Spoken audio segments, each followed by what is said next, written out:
അപ്പോൾ ഇന്നത്തെ പോലെ നമ്മൾ രാവിലെ വണ്ടി എടുത്തു മേഡത്തിൻ്റെ ഓട്ടം പോകാനായിട്ട് വണ്ടിയിൽ കയറാൻ പോകുന്ന രംഗമാണ് കേട്ടോ നിങ്ങൾ കാണുന്നത്. വെളിയിലോട്ട് ഇറങ്ങിയതും ഭയങ്കര തണുപ്പ് കേട്ടോ. ഇപ്പോഴാകുമ്പോൾ ഖത്തറിൽ നല്ല തണുപ്പാണ്. ജാക്കറ്റ് കൂടെ ഇല്ലെങ്കിൽ അടിപൊളിയായിരിക്കും. അങ്ങനെ നമ്മൾ അവിടെ നിന്ന് വണ്ടി എടുത്തിട്ട് നേരെ വന്നത് മേഡത്തിൻ്റെ വീട്ടിലോട്ടാണ് കേട്ടോ. ഇതാണ് മേഡത്തിൻ്റെ കുടുംബ വീട്. ആ കിടക്കുന്ന ബാബയുടെ വണ്ടിയാണ് കേട്ടോ. അതായത് നമ്മളെ മേഡത്തിൻ്റെ പാപ്പയുടെ വണ്ടിയാണ് കാണുന്നത്. അപ്പോൾ അതൊക്കെ കഴിഞ്ഞ് നമ്മളെ മേഡത്തിനെ സ്കൂളിലാക്കി തിരിച്ചു വരുന്ന വഴിയിലാണ് നമുക്കൊന്ന് കടയിൽ കയറണമെന്ന് നമ്മുടെ ഗദ്ദാമ പറയുന്നത് കേട്ടോ. അങ്ങനെ നമ്മൾ നേരെ കടയിലോട്ടാണ് വന്നത്. കടയിൽ രാവിലെ ആയതുകൊണ്ടാണ് തോന്നുന്നത് നല്ല തിരക്കൊന്നുമില്ല.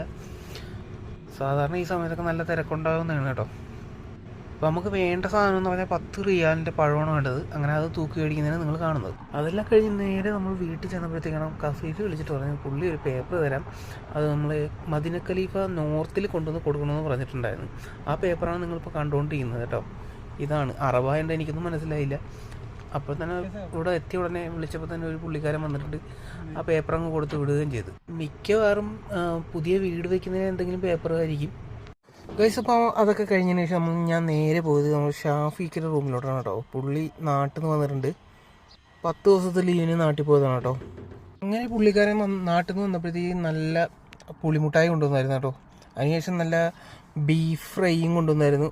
അത് ഞാൻ ചൂടാക്കി വെച്ചേക്കാണ്. ഇത് അരിപ്പത്തിരി ഉണ്ട് കൂടെ. പിന്നെ നമ്മുടെ ബായി കൂടെ ഇപ്പോൾ ഉണ്ട് കേട്ടോ. ബായി അരിപ്പത്തിരി ചൂടാക്കിക്കൊണ്ടിരിക്കണം കേട്ടോ.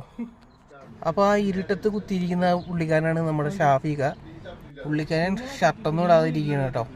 അതുകൊണ്ടാണ് പുള്ളിയെ കാണിക്കാത്തത്. അങ്ങനെ നമ്മുടെ അരിപ്പത്തിരിയും ബീഫ് ഫ്രൈ ഒക്കെ റെഡിയാക്കി വന്നപ്പോഴത്തേക്കാണ് നമ്മുടെ ബായിനെ മേഡം വിളിച്ചിട്ട് പറഞ്ഞ് സക്കൽ സിയറ വണ്ടി എടുത്തോ, ഓട്ടോ ഉണ്ടെന്ന് പറഞ്ഞ്. അങ്ങനെ ബായി പോയി. ലാസ്റ്റ് ഞാൻ അവിടെ ഇരുന്ന് കഴിക്കണം കേട്ടോ. അപ്പോൾ ഇന്നത്തെ പരിപാടി ഇത്രയൊക്കെ തന്നെ ഉള്ളൂ. അപ്പോൾ അടുത്തൊരു വീഡിയോയിൽ നമുക്ക് വീണ്ടും കാണാം. അപ്പോൾ എന്തെങ്കിലും തെറ്റുകുറ്റങ്ങളൊക്കെ ഉണ്ടെങ്കിൽ നിങ്ങൾ ക്ഷമിക്കുക. നമുക്ക് അടുത്തൊരു വീഡിയോയിൽ വീണ്ടും കാണാം. ബൈ.